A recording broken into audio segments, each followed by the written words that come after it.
Hey guys, since my video post yesterday, I've gotten some emails and some text messages from different people asking about our experience with Caleb, how he was diagnosed, what we looked for, what you can look for. By no means am I an expert in all things autism or Aspergers or PDD.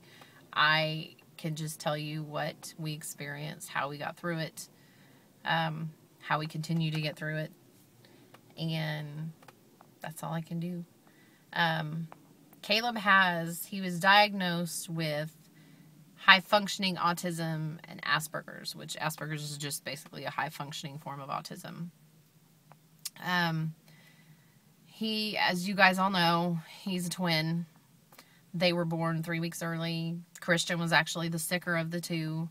They hit all their milestones on time. They crawled at 5 months. They cut teeth at 7 months. They walked at 10 months. They talked well before a year and have not stopped talking since. We didn't start to notice any changes in Caleb until he was between 2 and 3. And even then, it's really kind of hard to pinpoint exactly what changed. It wasn't a dramatic, he went to sleep one night, woke up the next morning, it was totally a different kid. It was just kind of a gradual changing of behaviors and different things that he did. As a parent, especially with twins, you're never supposed, you're not supposed to compare your kids. Your kids are different. Everybody's different. But I would catch myself looking at both of them and being like, well, why is Caleb doing this and Christian's not doing that? Why is Caleb cry over this and Christian's totally fine with it? They would have their little twin thing, their little twin speak, and Christian talked for Caleb. Caleb could talk. As you all, if you know Caleb, Caleb can talk. He talked, but Christian would talk for him a lot. And we really had to kind of break him of that, when he's 3, 4, and 5. And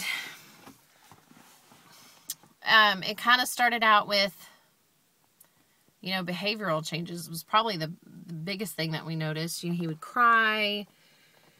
He would, if we went into a crowded room, whether it be church or even family functions. My family is large, and when we get together, we're loud. That's not a bad thing, but for him, it was.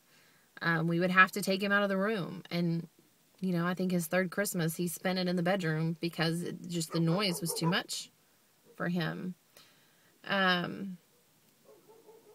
So we started noticing, he would cry, he would hold his ears, he would kick, he would scream until he was taken out of the room, and then he would calm down. When he was 4, we had him in a Mother's Day Out program at our church, and his teacher actually mentioned to us one day if we had ever had him tested or if his pediatrician had ever mentioned anything to us about him being autistic. And she hadn't, because we never really had to see the pediatrician except for well-child visits because he was healthy. They both were healthy. And it was never anything that I thought was too extreme that we couldn't handle. I just didn't understand why he acted like that. And we found different things that worked for us to help calm him down. Like taking him out of the room, or, we would hold him really, not tight, but, hold probably more so than you normally would. And that seemed to calm him down. So she asked us if he had ever been tested. Well, like any parent, if somebody mentions something or points something out about your kid, I was pretty upset, honestly. I went home and cried and thought, what is she saying? He's a bad kid. I know he cries. We drop him off and he would cry and he would stay to himself and not really participate. And,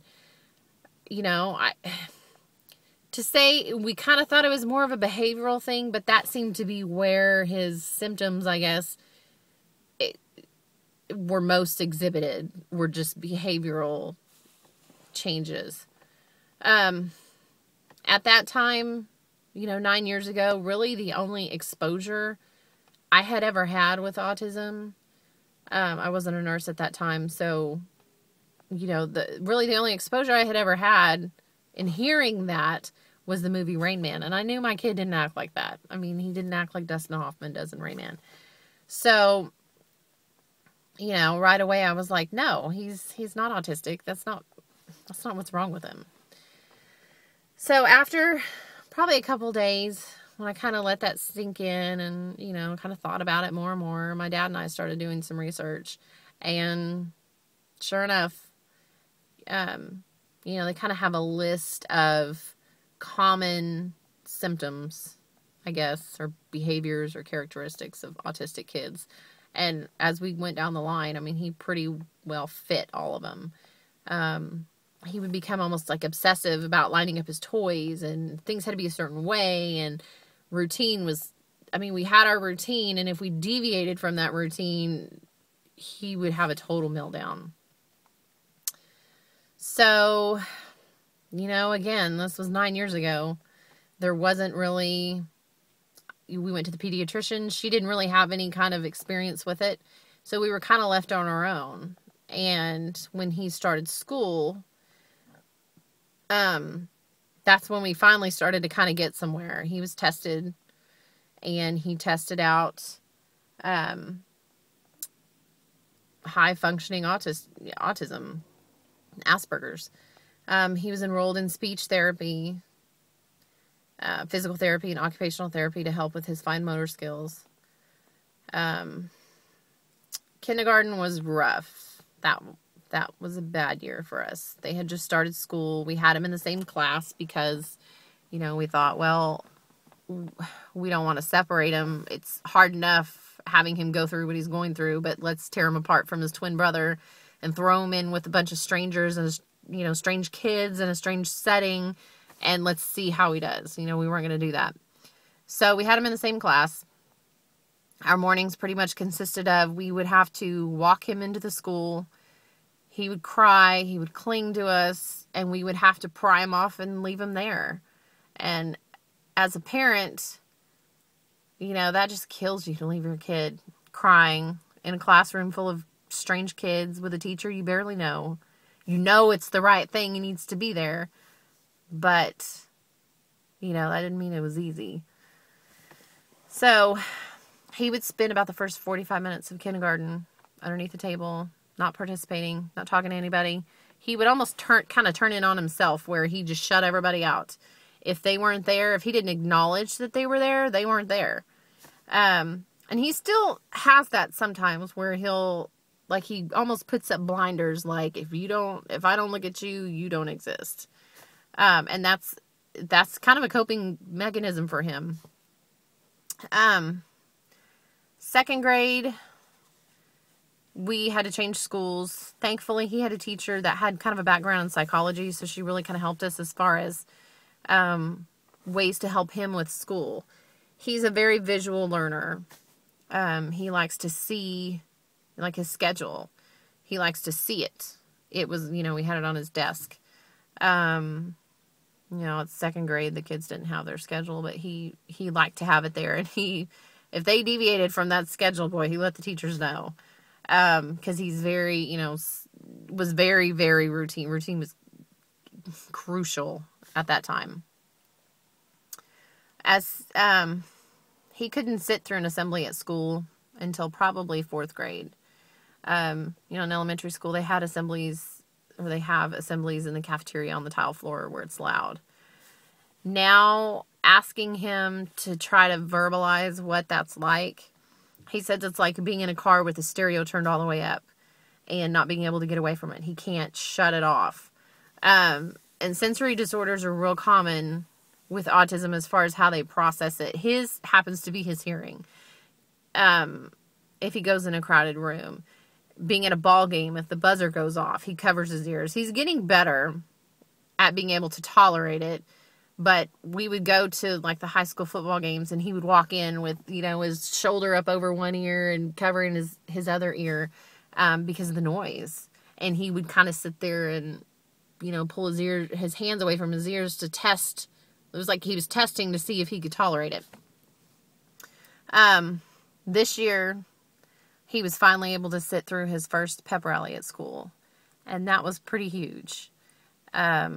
Even Christian pointed out, oh my gosh, Mom, he sat through a pep rally and he didn't get up and walk out. He did it. And it doesn't sound like a big deal, pep rally. But it's a huge deal for someone who can't tolerate the kind of noise, especially being in a gym with, 400 or 500 kids. So we now we're in middle school. He's mainstreamed for the most part. He comes out for they don't call it special ed, it's called like a lab. He goes to his lab class, his English hour, where it's kind of more one-on-one with a teacher. I think there's like 6 kids in his class versus being in a class with 21 or 22 kids. Our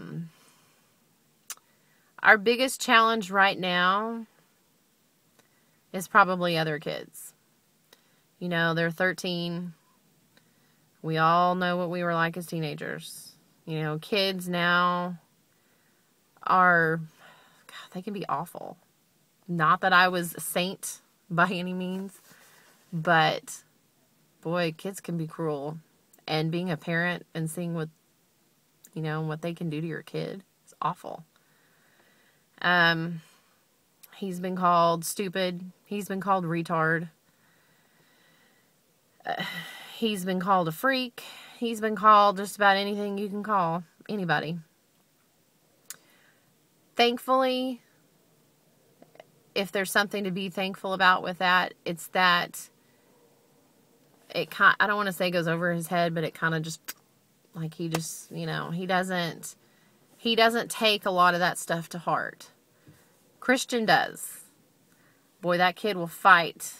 He will fight for his brother. They may fight at home. They may not always get along, but you pick on his brother and you're going to deal with him. And that's what's hard to see how other kids see him. If you know Caleb, that kid, he's one of the sweetest kids you'll ever meet. He's one of the most lovable people that you could ever meet. He may not always show it. But he is. I mean, he smiles when, I don't know how to describe it. If you know him, you know what I mean. The kid some days has never met a stranger. He'll go into a room, he'll go to school and he'll high five 8th graders, or those in 6th grade. Christian was like, I don't understand. He makes friends with the 8th graders, but I'm scared to talk to people. But he's just a good kid, and he's just one of the most kind-hearted, good kids you'll ever meet. And empathy is having empathy for another person. That doesn't really, he doesn't really understand that. With a lot of times, like what we've noticed with him is it's very black and white. He gets black and white. He doesn't get gray. So it has to be very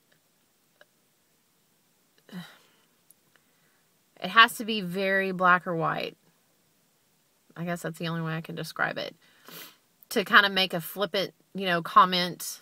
I think I had said something to him, one time about doing the bare minimum. He didn't understand what you mean, comments like that. He doesn't understand the underlying meaning of it. It just kind of, it has to be very direct, very literal for him to understand it. But there's not any magic thing I can do. I can say,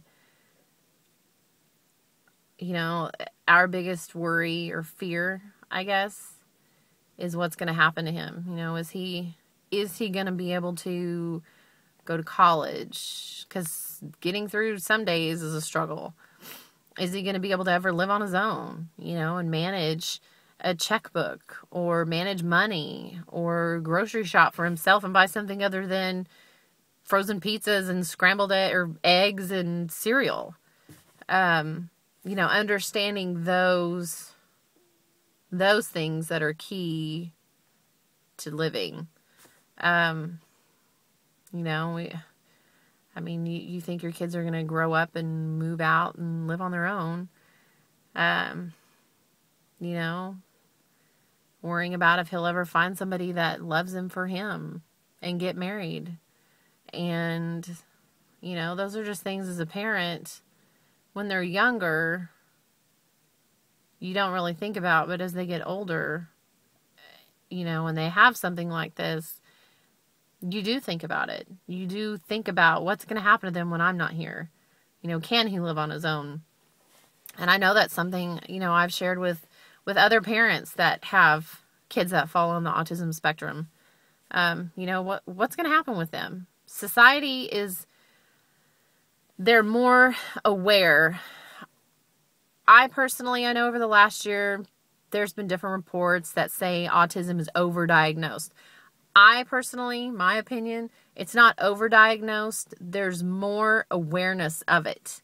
More people know what it is. More people know what to look for. So it's not just this thing that people have. So, you know, I don't know. That's my 2 cents. But, you know, if you have any questions, I'm always more than welcome, you know, willing to answer questions or anything you have. So hit me up. You know where we are. Thanks.